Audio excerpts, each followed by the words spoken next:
तो सूजी में दूध डालें और कमाल देखें। आज आप लोगों से हलवे की बहुत ही यूनिक और डिफरेंट मगर बहुत ही सिंपल सी रेसिपी शेयर करूंगी। बहुत ही टेस्टी हलवा बनेगा, एकदम मुंह में घुल जाने वाला हलवा बनकर तैयार होगा। इस दानेदार हलवे को बनाने के लिए ना ही आपको शीरा बनाने की जरूरत पड़ेगी। तो चलें फिर बिना टाइम वेस्ट किए रेसिपी बनाना स्टार्ट करते हैं। बिस्मिल्लाहिर्रहमानिर्रहीम। अस्सलाम वालेकुम। आई होप आप सब खैर खैरियत से होंगे। आज मैं बना रही हूँ परफेक्ट और दानेदार सूजी का हलवा। आज मैं इसे डिफरेंट तरीके से बनाऊंगी मगर ये काफी सिंपल और आसान रेसिपी है। इस तरीके से हलवा जब आप बनाएंगे तो सब कटोरियां भर भर कर खाएंगे। तो परफेक्ट रसीला मुंह में एकदम घुल जाने वाला सूजी का हलवा बनाने के लिए सबसे पहले हम एक बाउल में 3 कप सूजी ले लेंगे। आपकी मर्जी है, आप पतली सूजी का इस्तेमाल करें या मोटी सूजी का इस्तेमाल करें। बस 3 कप सूजी ले लेनी है। अगर इसे ग्राम्स में देखा जाए तो ये 500 ग्राम्स है और आधा किलो सूजी मैंने यहाँ पर इस्तेमाल की है। अब जैसे 3 कप के बराबर हमने सूजी ली है तो 3 कप आपने दूध का इस्तेमाल करना है। दूध आप गाय का यूज करें या फिर फुल फैट मिल्क इस्तेमाल करें, पर दूध गाढ़ा होना चाहिए। दूध में बिल्कुल भी पानी ऐड नहीं करना है। मैं यहाँ गाढ़ा गाय का दूध यूज कर रही हूँ। आप टेट्रा पैक भी यूज कर सकते हैं। बस आप जब भी हलवा बनाएं तो इसमें आप गाढ़े दूध का ही इस्तेमाल करें। गाढ़ा दूध ऐड करने से हलवे में बहुत ही क्रीमी टेस्ट आएगा। अब दूध और सूजी को चम्मच की मदद से अच्छी तरह से मिक्स करना है। दूध सूजी अच्छी तरह से मिक्स करने के बाद आपने इसे कवर कर रख देना है आधे घंटे के लिए और बाउल को किचन काउंटर पर ही छोड़ देंगे। तो मुहर्रम उल हराम का स्पेशल हलवा बनाने के लिए यहाँ पर 1 कप मैंने ले लिया है कुकिंग ऑयल। वैसे तो हलवा घी में ही बनता है और देसी घी हो तो क्या ही बात है, मगर मुहर्रम उल हराम पर सब नियाज के लिए हलवा बनाते हैं और घी सबके पास मौजूद नहीं होता, इसलिए मैं ये हलवा आपको ऑयल में बनाना सिखा रही हूँ। देखें ऑयल भी अच्छी तरह से गर्म हो गया है और इलायची भी अच्छी तरह से रोस्ट हो गई हैं। अब इस स्टेप पर आपको फ्लेम को बिल्कुल लो ही रखना है और इसमें शामिल करनी है चीनी। अब जितने कप हमने सूजी के इस्तेमाल किए हैं उतने कप ही हम इसमें चीनी ऐड करेंगे। जैसे कि आधा किलो हमने सूजी ली थी तो आधा किलो ही हम इसमें चीनी ऐड करेंगे। अगर आप चाहो तो चीनी को आप आधा कप कम भी कर सकते हो,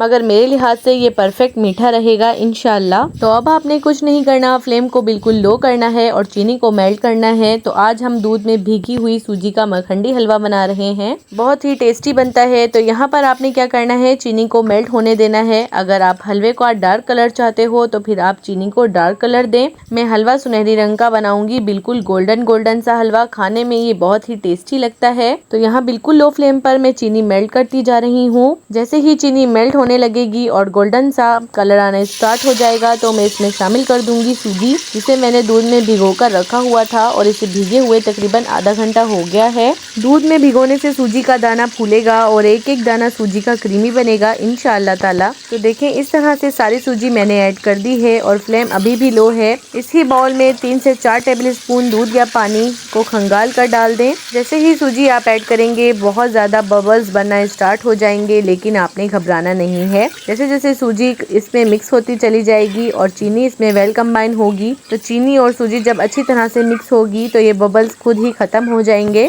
यहाँ आपने मिक्सिंग के प्रोसेस को अच्छी तरह से देखना है ताकि आपको बेहतर अंदाजा हो जाए कि मैं इसे कैसे मिक्स कर रही हूँ। अगर आपको इस स्टेप पर मेरी वीडियो अच्छी लगी तो मेरी वीडियो को लाइक और चैनल को सब्सक्राइब करना ना भूलें और बेल आइकन भी प्रेस कर दें। और आप मुझे बताएं कि आप मुझे किस कंट्री से और किस सिटी से वॉच कर रहे हैं। नेचुरल हलवे तो हम बनाते रहते हैं, जैसे कि शीरे वाला हलवा और जो फूड कलर वाला हलवा बाजार से आता है वो भी हम घर में बनाते रहते हैं और शीरे वाला हलवा भी हम बनाते रहते हैं। आप इस तरीके से हलवा बनाएं जैसे मैं बना रही हूँ, यकीन करें बहुत ही टेस्टी बनता है। आप मिक्सिंग देख लें, जैसे ही मैं इसे मिक्स कर रही हूँ मेरे हाथों की मूवमेंट से आपको पता चल जाएगा। स्पैचुला की मदद से सूजी को हल्का हल्का प्रेस करें और फ्लेम को बिल्कुल लो रखें। ऐसा करने से क्या होगा कि चीनी सूजी में अच्छी तरह से मेल्ट हो जाएगी और सुनहरा सा हलवा बनकर तैयार हो जाएगा। यहाँ मैं डाल रही हूँ पिस्ता, बादाम, ड्राई कोकोनट और कुछ मैंने यहाँ पर किशमिश भी ऐड की है। ड्राई फ्रूट आप अपनी मर्जी से भी ऐड कर सकते हैं। आप जरा हलवे की लुक तो चेक करें, लग रहा है ना बहुत ही टेस्टी। और देखें नीचे से इसने तला भी अच्छी तरह से छोड़ दिया है। दूध जो भी हमने ऐड किया था वो भी अच्छे से ड्राई हो गया है। बस अब इसी स्टेप पर हम चूल्हा बंद करेंगे और इसे हम सर्व करेंगे गर्मा गर्म। और मैं इस पर गार्निश कर दूंगी पिस्ता, बादाम। देखें लग रहा है ना बहुत ही मजे का। ये जब आप खाएंगे तो इंशाअल्लाह ताला आप जो है शीरे वाला हलवा भूल जाएंगे। बहुत ही मजे का ये हलवा बनकर तैयार होता है। और वैसे भी अब मुहर्रम उल हराम चल रही है तो नियाज करनी होती है, तो नियाज पर और आप ये हलवा बनाकर पूरे मोहल्ले में बांटें। इंशाल्लाह ताला 3 कप से ढेर सारा हलवा बनेगा और आप पूरे मोहल्ले में बांटेंगे। उम्मीद करती हूँ आप सबको मेरी ये रेसिपी अच्छी लगी होगी और आप इस हलवे की रेसिपी को ज़रूर ट्राई करेंगे और अपना फीडबैक मुझे लाजमी दीजिएगा। अब मिलेंगे नेक्स्ट वीडियो में, तब तक के लिए अपना बहुत सारा ख्याल रखें और मुझे दुआओं में याद रखें। अल्लाह हाफिज़।